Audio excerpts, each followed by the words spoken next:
G'day, so just thought I'd make a video sharing some of my experience with a Valentini puffer being kept in my 3-foot reef aquarium. As you can see, I've got a fair bit of SPS in there, a fair bit of LPS in there, and some softies being the leather coral on the back and some zoanthids.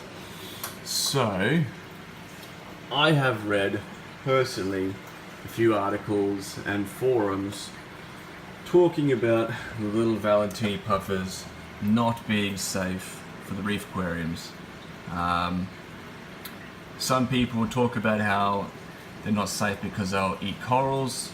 Some people talk about they're not safe because they'll eat inverts. Some people say that they nip at your fish fins, which, in all honesty, probably did happen to them.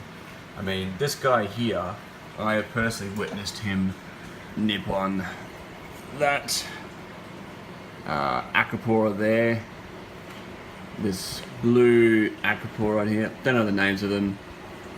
I just call them.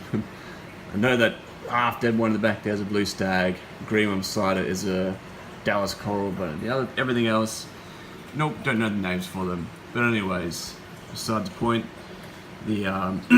he's nibbled at them, he's bitten them, but he's got such a small little beak on him that it's not like he's going to be taking chunks off of those corals whatsoever. Might annoy the corals, but for the most part they're fine. So, the point I was making is that it's all anecdotal, right?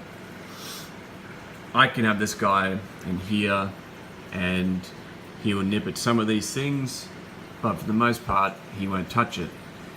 I think if you're going to keep fish like this, you've got to be a bit of a problem solver. You've got to understand that he's probably going to be eating a lot of those corals, or at least trying to bite them, because, well, he's hungry. And they're in the reefs, they're constantly going around, picking away and eating all sorts of things. I mean, I'll sit here and all I'll see from this guy is just him constantly going around, picking at the rocks, trying to find anything. So he's clearly hungry 24/7. I guess what you do for hungry fish. You feed them, don't you? Welly, welly, Wellingtons. Isn't that an idea? Isn't that just a great thought? So, you have a hungry fish, you feed them. Guess what the hungry fish won't do anymore? Won't go for your corals. Hey, that's amazing. So, it's all anecdotal. Some people will tell you not to grab these things, and not to put them in your reef, because they'll claim that they're going to eat all your corals, eat all your inverts, and do all manner of nasty things to your reef, because that's what they've done in their tanks.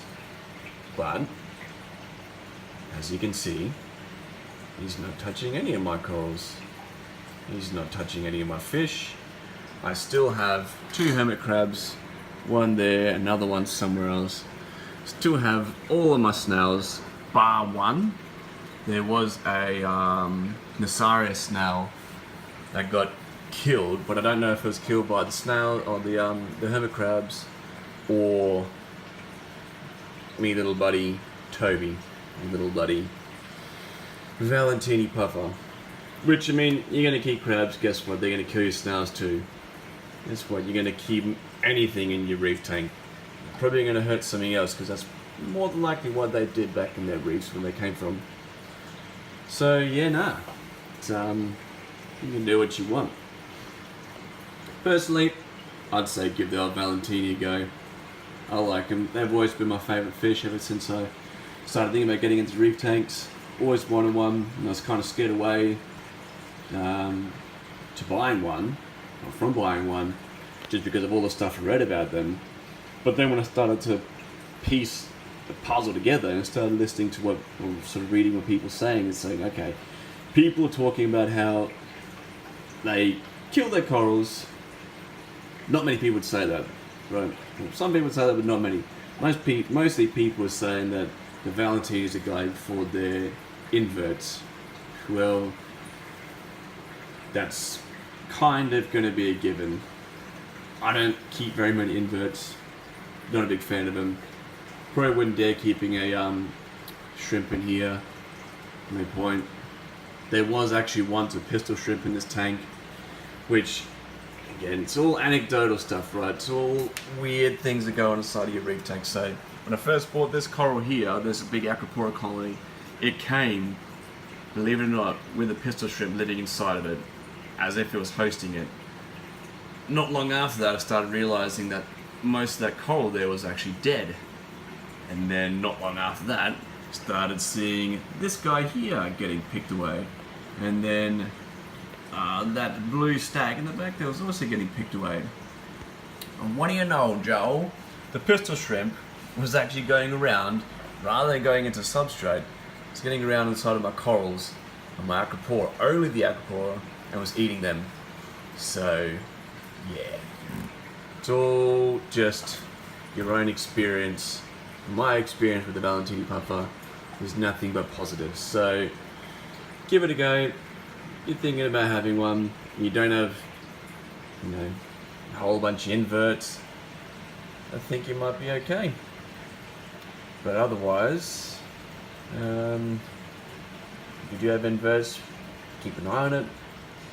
If you see them start to have a go at some of your corals, and unless it's like really, I don't know, you have like a lobophilia or some type of rain coral or some type of, bubbly coral type of thing, and he's absolutely tearing into it, like ripping it apart, yeah, then it's probably time to take him out.